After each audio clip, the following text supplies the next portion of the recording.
জামাত শিবিরের ঢাকা সরোয়ার্দী উদ্যানে আজ বিশাল এক সমাবেশ।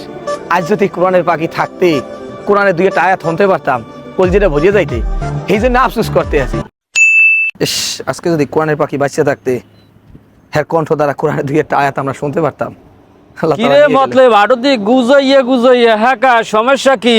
আহা নে ভাই, কোরআনের পাখির কথা মনে পড়ে গেল। কোরআনের পাখি? হ্যাঁ আবার কেডা? বাংলাদেশে থাইন কি অর্থে ঘোড়ার গাছ কাটেন, কোরআনের পাখি চেনেন না? দেলোয়ার হোসেন সাইদি সাহেব। ও আল্লামা দেলোয়ার হোসেন সাইদি সাহেব, তিনি তো আল্লাহর ডাকে সারা দিয়ে দুনিয়া থেকে বিদায় নিয়ে চলে গেছেন। তাই হ্যাঁ নিয়ে তুই এত চিন্তা করো? চিন্তা করি না, চিন্তাটা আইয়া যায়। জামাত শিবিরের ঢাকা সরোয়ার্দী উদ্যানে আজ বিশাল এক সমাবেশ। আজ যদি কোরআনের পাখি থাকতে, কোরআনের দুই একটা আয়াত শুনতে পারতাম, কলজিটা ভরিয়ে যাইতে। এই জন্য আফসোস করতে আছি।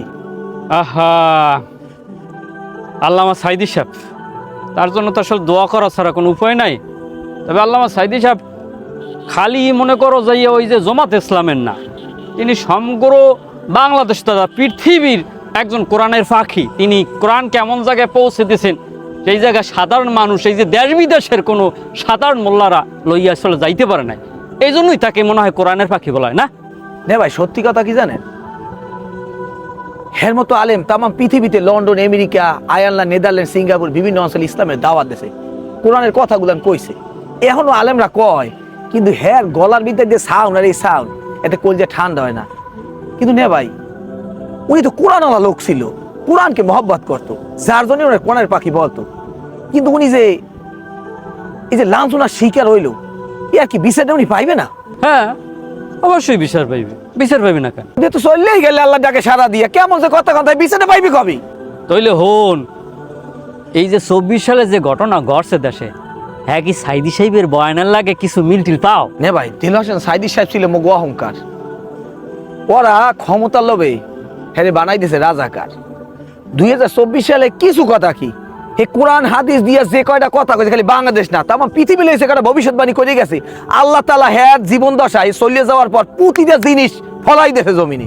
আমি তো বুঝলাম বেড়া তোর মাথায় হুদয় গোবর, তা আলেমের বয়ান টান মানে হুন্য তো ভালোই জ্ঞান টান হইছে। তা তুই কইলি না যে এই সাইদি সাহেব তো মরে গেছে, তার হ্যার বিচারটা পাইবে কবে? হয় না ভাই, এইটাই যে বিচারটা পাইবে কবে? তাহলে হন মতলব, ইসলাম প্রচারের জন্য আল্লাহ রসুল মার খেয়েছেন, সাহাবায়ে কেরামগণ জীবন দিয়েছেন, জুলুমের শিকার হয়েছেন, তাবিঈন, তাবে তাইম, নাইম্মাই, মুস্তাহিদিন, মুহাদ্দিসিন, মুফাসসিরিন, মুমিন, মুমিনাত, মুসলিমিন, মুসলিমাত যারাই ছিল, তারা ইসলামের জন্য জীবন দিয়েছেন, মার খেয়েছেন। যুগে যুগে সত্যের পক্ষে যারা গান গাইবে, সত্যের পক্ষে কথা বলবে, তারা অত্যাচারিত হবে, জুলুমের শিকার হবে। আল্লামা দেলোয়ার হোসেন সাইদি সাহেব মজলুম ছিলেন, তার অনেকগুলো কথা আমার এখনো কানে ভাসে, যে এর মধ্যে শুনছি, মোবাইলে দেখছি যে আল্লাহ 71-এর কোনো কাদামাটি আমার গায়ে ছিল না। এই মজলুম নিচারও বিচার হবে। সূরা ফাতিহা পড়ো নাই? আলাম তো সূরার মধ্যে পড়ো নাই যে মালিক ইয়াউমিন, বিচার দিনের স্বামী সেই দিন পিতা পুত্রের উপকারে আসবে না, সন্তান পিতার উপকারে আসবে না, স্বামী স্ত্রীর উপকারে আসবে না, কেউ কার উপকারে আসবে না। আল্লাহ কাউকে ছাড় দেন না, আল্লাহ ছেড়ে দেন, কিন্তু ছাড় করে দেন না। মিসকালা যাররাতিন শাররাইয়ারা, মিসকালা যাররাতিন খায়রাইয়ারা, মিসকালা যাররাতিন শাররাইয়ারা মিলির হচ্ছে, তুমি যদি কোনো অন্যায় যাররা পরিমাণ করে থাও, তারও হিসাব সেদিন দিতে হবে।